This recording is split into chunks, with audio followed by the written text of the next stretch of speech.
He's not willing to give up, even when his own advisors are urging him, which we never saw previously, only in this last Makkah of the locust.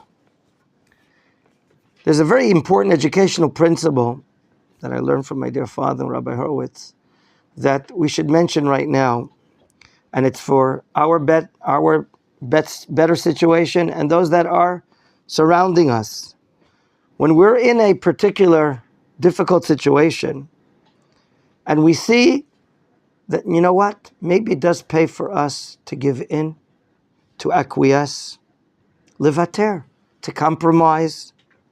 Certainly, when you have full confidence in yourself, which is a very important element in building our personality and allows us to struggle for our values, for our principles.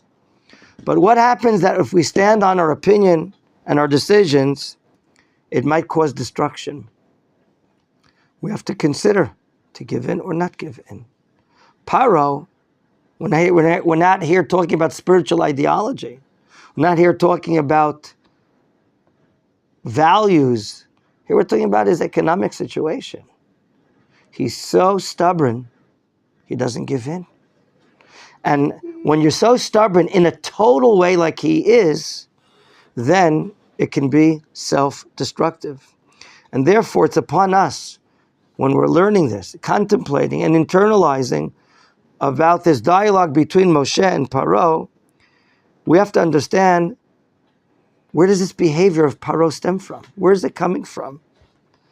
And like King Solomon says, Ga'avat Adam tashpilenu, in the book of Mishlei, Proverbs chapter 29. Ga'avat Adam, the pride of man, can lower us. We discussed it briefly when we learned the Haftarah of last Shabbat in the book of Yechezkel, that Paro thought of himself as a great god. He's like the Nile. He's like the crocodiles, the strength of the crocodiles of the Nile.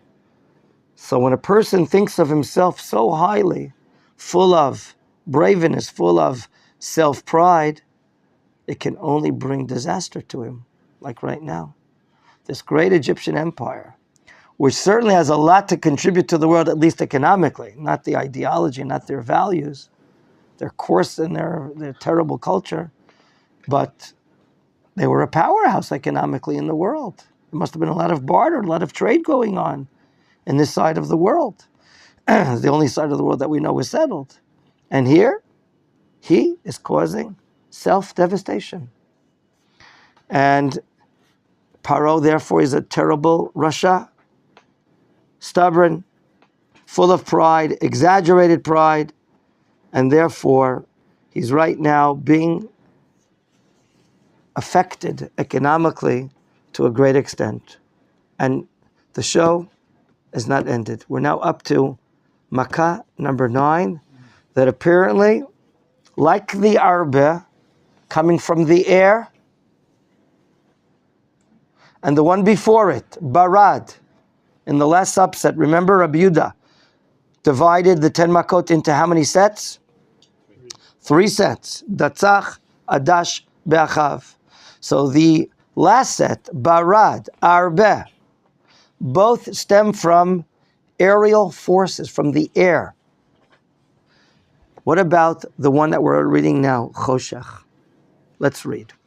In verse 21, Vayomer Adonai el Moshe, Netei yadcha al hashamayim, vihi choshech. Listen now, I'm pronouncing the words. Vihi choshech al eretz Mitzrayim, viyamesh choshech. We must stop there.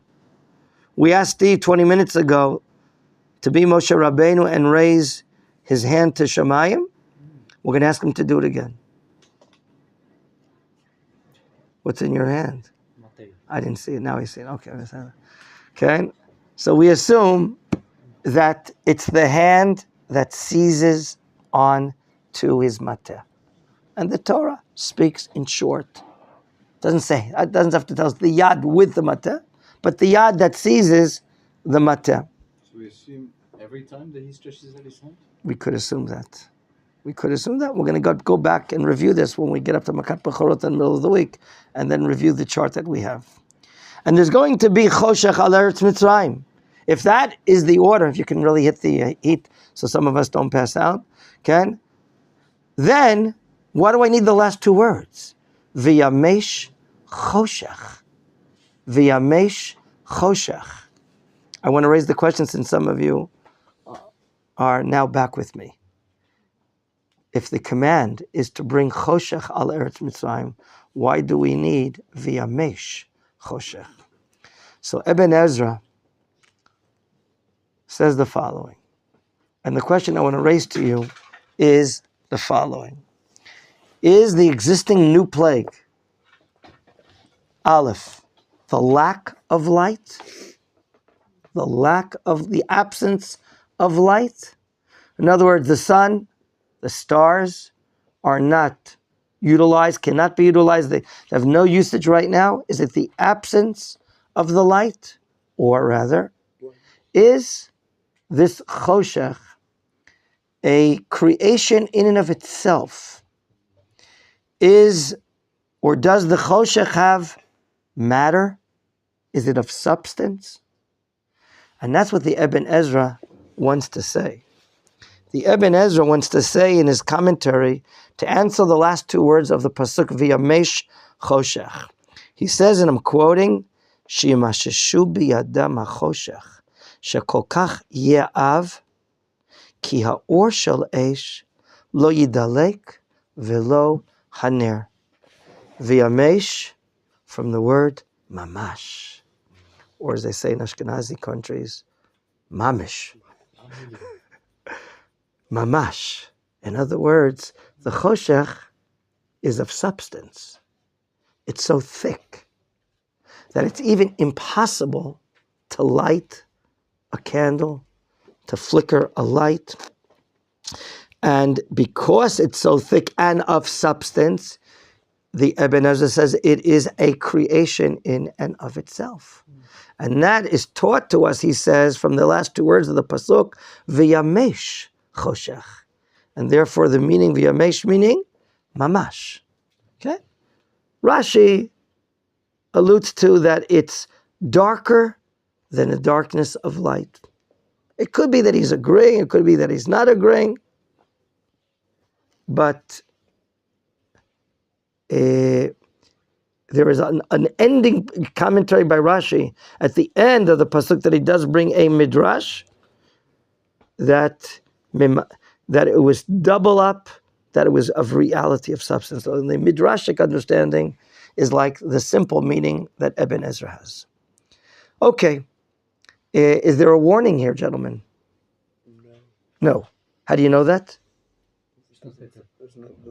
Doesn't say that he's going to Paro. Is that into continuity with what we've been saying? Is that consistent with what we're saying? No. Yes or no? Yes, yeah. Why? Makan number 3 did not have a warning. Makan number 4 6 did not have a warning.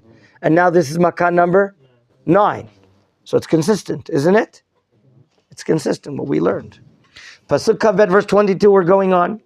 Vayet Moshe Yado al Hashemayim, he does exactly what God commands him to do. And then, suddenly, Vayehi Choshech Afela, this very darkness. Bechol Eretz Mitzrayim Shloshet Yamim. And Eov might ask, what question? Is it in Goshen? Well, let's talk to our Goshen reporter in a moment.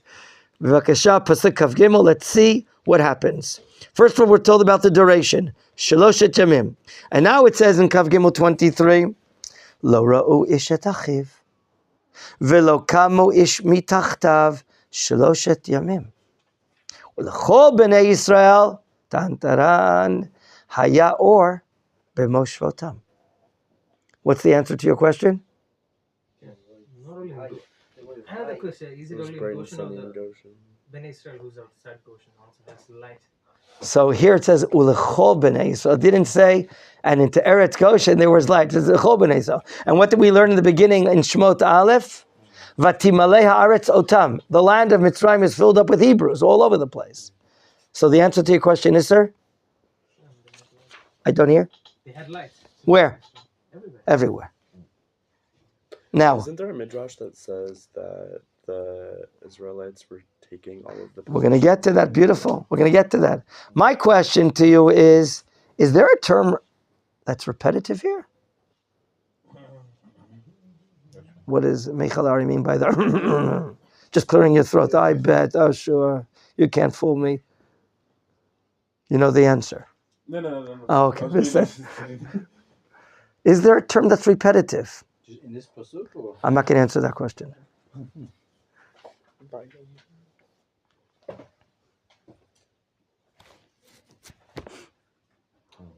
Ish.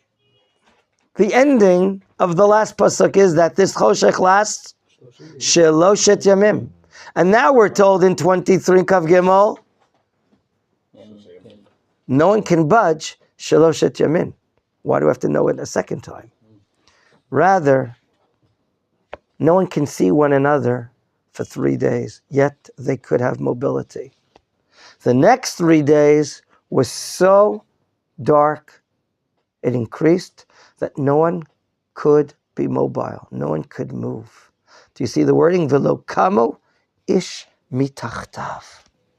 In other words, the Ramban, my friends, like Ibn Ezra says, that this darkness was not the absence of the light of the sun, but rather it was like a cloud, a thick cloud that has penetrated all over the country down below.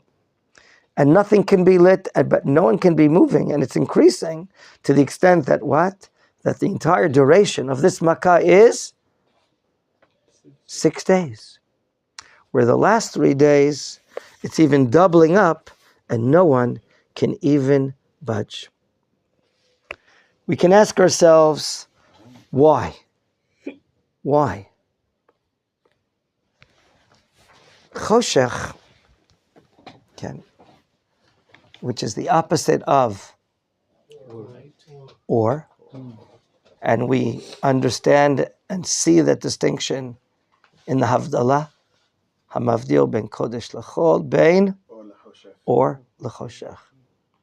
I shared with you a few weeks ago that on the Hanukkah holiday, my wife and I went to, was it Rishon LeZion? We went to the Museum of the Blind. And we met with blind people in light.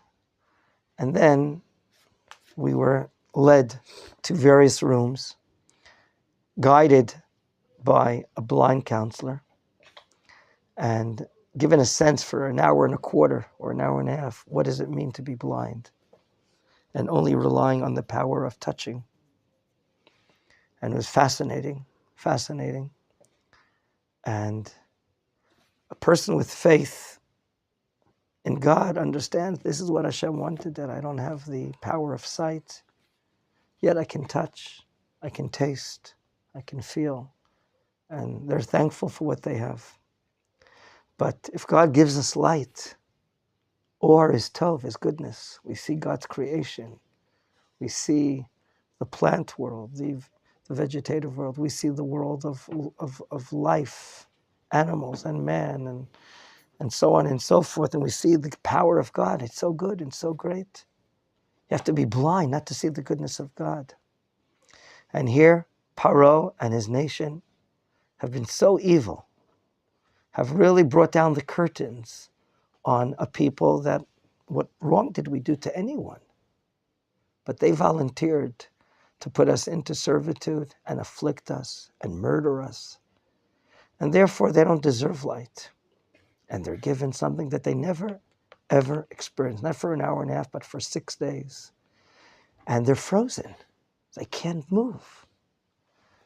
Egyptian people thought, well, we can do anything we want to do. We can walk to anywhere we want to walk. We can touch anything we want to touch. And here, they're in a frozen state. Hashem is in total control, not only of things that come from the air, like barad, or things that fly high in the air, like arbeh.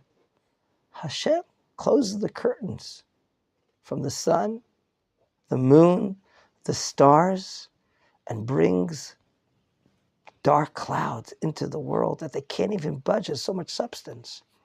He's really in control from all the tops of the atmospheres, in total control.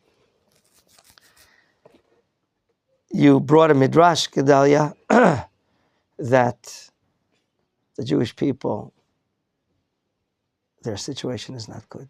We know that. We're going to learn more about it when we get to the finale of the 10 plagues. And some of them only do something so heroic, courageous to take the animal that the Egyptian culture bows down to, the seh, the lamb, and slaughter it in front of the eyes of the Egyptians. Wow, that's a total rebellious act. How can they have the courage to do so? But during this duration of 6 days, God knows exactly what's going on. And as we mentioned the day before, when it comes the time for Yitziat Mitzrayim, the Exodus, and the Torah says in Parashat Beshalach, quote, V'chamushim alu b'nei Yisrael me'eretz Mitzrayim, and we said the pshat of the word means, and they're coming out armed to lift up their mental spirits and not go out like a bunch of servants. They have their spears, their swords, M16s, I don't know, whatever they have. Yet the Midrashic says, V'chamushim from the word chamishit, 1/5. 4/5 are dying now. Wow. 4/5 of the male population, at least, are dying now. Why now? Like we said before. So the Egyptians don't play, oh, it's a lovely thing, and they're playing their guitars. We're so happy to see the Hebrews dying. They don't know of anything that's happening. Who only sees them dying? Our own people. And bringing them to burial. Why? So this is the very painful situation for the Makkah against Mitzrayim. Yet, in the Midrashic interpretation, millions of Hebrews are dying. That means we were many, many more millions. I mean, we're at least, 3 million men from the age of 20 and above. If we're coming out, and the count will be in 2 parashiyot from now, 603,000 people of the age of 60 and of 20 and above, and 4/5 died, that means how many died approximately? 2,400,000. Is it 2.4 or is it 3 million that died? If 1/5 came out, you're right. 1/5 came out, 600,000 out of 3 million. Is that what you want to say? Very good, thank you. Okay, questions or comments? Yes, Shmuel. So these, the people that, is it Rashi that brings this? The Midrash? Midrash? It's not from Yes. it's from Midrash. Right, Rashi brings it on Pasuk Kaf Bet 22 in the Dibur Matchil in the words Vayichoshech Afela. It's a fairly long Rashi. Rashi rhetorically asked the question, V'lama hevi aleim choshech? Why did God bring upon them darkness? This is a quote from Shmot Rabbah, the Midrash Rabbah series. Answer, Shayu b'Yisrael b'to ador poshim. They were criminals, violators of basic principles of goodness, of life. And they didn't want to go out. They did not. We prefer to stay here. The economy will turn over. They'll rebound and come back. Life will be better. We don't want to go out. They did not want to leave. That's how assimilated they were into Egyptian culture. History repeats itself today, right? America is so good to the Jews. We don't want to leave. It's so good. I can go to the kosher restaurant. There's a shtibel. You know what a shtibel is? You wouldn't know what a shtibel is. They didn't talk that language. There are little synagogues. There are kosher pizza shops. There are delicatessen. You have a mikveh. Well, I have everything. Eretz Yisrael, I have everything. I don't need Eretz Yisrael. That'll be the short tonight of Rabbi Fishman regarding the mitzvah. But the point further. Well, okay. So if it's 80% of, but again, you come back to the phrase Jewish people, Bnei Yisrael. And then later on in the Pasuk it says, "L'kol bnei Yisrael haya or b'moshvotam." Right. Well, the Chol B'nai Yisrael. So maybe the first night. So no, they are part of B'nai Yisrael. So maybe they had, and then God summoned them to heaven. He summoned them. They had light in the beginning of the Makav Choshech, and they died within these 6 days. And Bnei Yisrael very busy these 6 days, burying and burying and burying. Is Pharaoh summoned Moshe after the plague? Let's see. Let's read and answer your question. Verse 24. Vaikra Pharaoh. You with me, gentlemen? El Moshe. Moshe! Would you please tell me, in the event that he doesn't have a PA system or a megaphone, how does Paro call Moshe? Does he send his messengers? Wizards. Darkness. It's darkness. No one can move. What's the answer? Maybe Moshe is hanging around. No, wasn't he chased out? I know. Was he? Checking out the gold of the palace of the. 1 second. No, we There's didn't. like a Hebrew servant, Pharaoh, Hebrew servant, and No, he wasn't chased.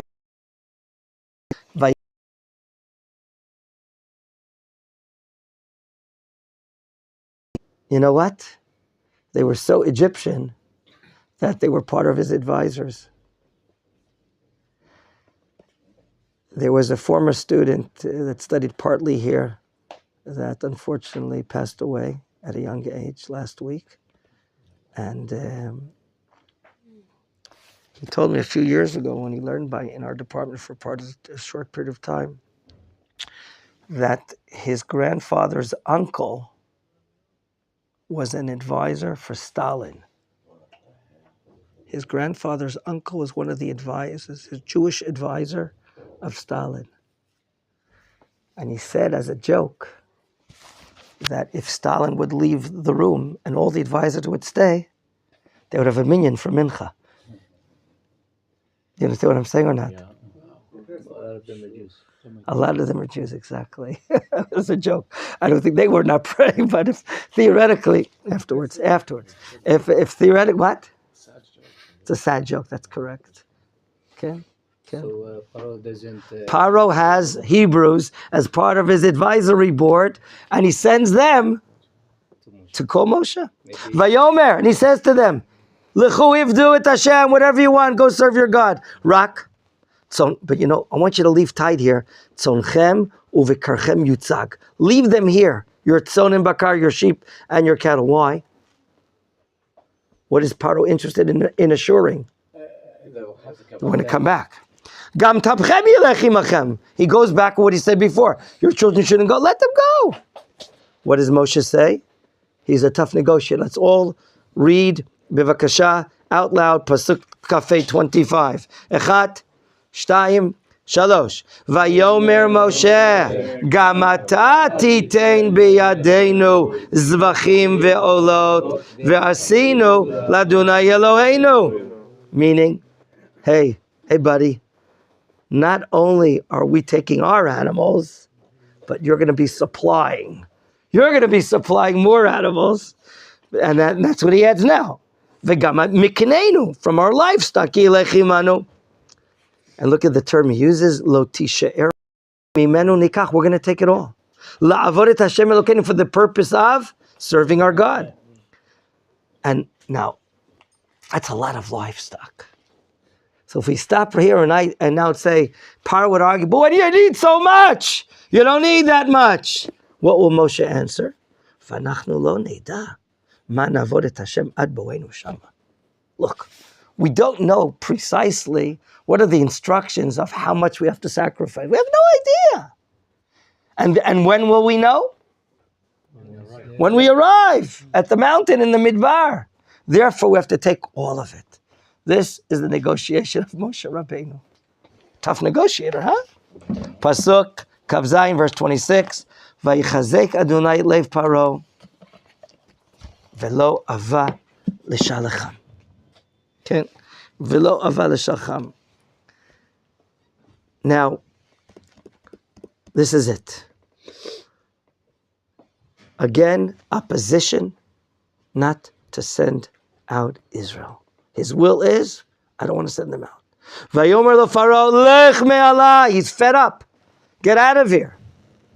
Lech me'alai. Hishamer lecha. As they say in Arabic, dir balak. Be careful. Tizaher. Hishamer lecha. Al tosef rot paneh. Don't see my face again. Why? Ki biyom rotcha fanai tamot.